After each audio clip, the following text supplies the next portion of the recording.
Each year, the Fayetteville Police Department responds to thousands of burglar alarm activations.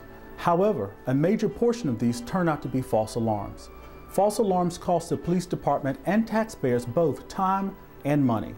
Alarm Ordinance Coordinator Sherry Cooey discusses this problem and explains what you can do to make sure you don't have a false alarm. The City of Fayetteville has a false alarm ordinance regarding police response to false alarms, primarily because 98% of the alarm calls we go to are false alarms. In 2009, we had over 17,000 alarm activations. 98% of those were false. So we roughly spent over $890,000 responding to just burglar alarm activations that were false alarms.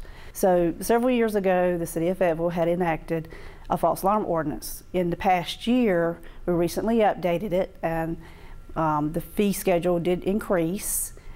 Before, we used to give 6 free false alarms. Now we have gotten that down to 2, and the idea is to be able to cut down on the number of false alarm responses. Alarm activations can happen for a variety of reasons, false alarms.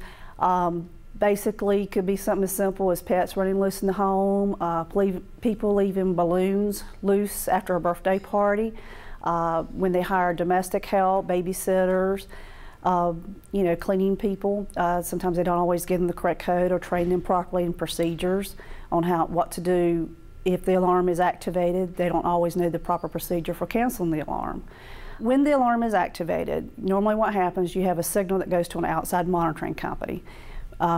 Most people use an outside monitoring company, not all do.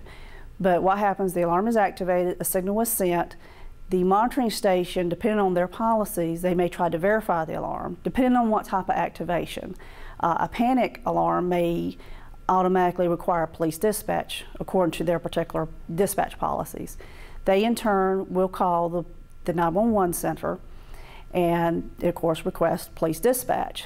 A police officer sent out to the home to investigate to see if there's a crime in progress or if there's any criminal activity as to what may have caused the alarm activation. When they arrive on scene, we hope there's a key holder on hand to let the officer do a thorough investigation. The idea is to be able to look at the perimeter and make sure that everything is okay.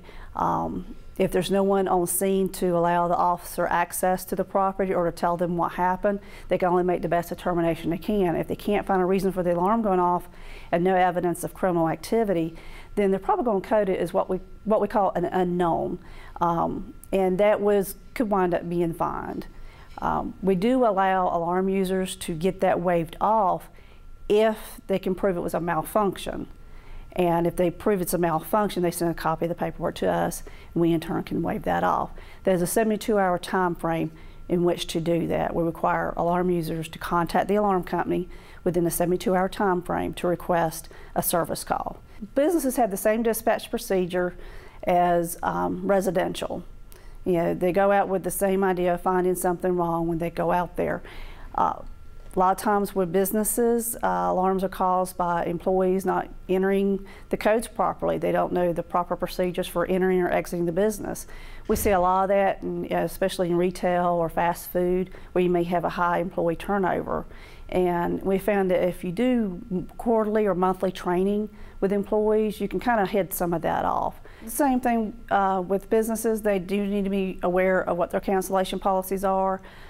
Especially in a fast food or retail environment, when they may encounter things like irate customers, you don't want to hit that panic button because you're arguing with a customer. If you have a situation where you can call 911 instead of hitting your panic button, by all means do that. You're going to get a better response that way. And the police officer can make a better assessment as to how to respond to that call. The new fee schedule is the first 2 false alarms, you're not charged. We do send you a warning letter.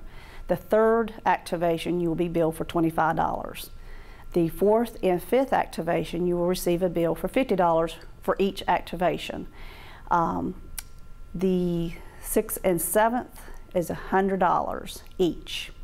And on the 8th activation, and every activation after that will be $200 each. Ultimately, our goal is not to get money from the alarm users. That money goes to City Hall. It doesn't go to the police department. Our goal is to reduce the false alarm problem and to stop wasting police resources, to be a better department for taxpayers, so we can have better response and do a more effective job and not waste taxpayer resources.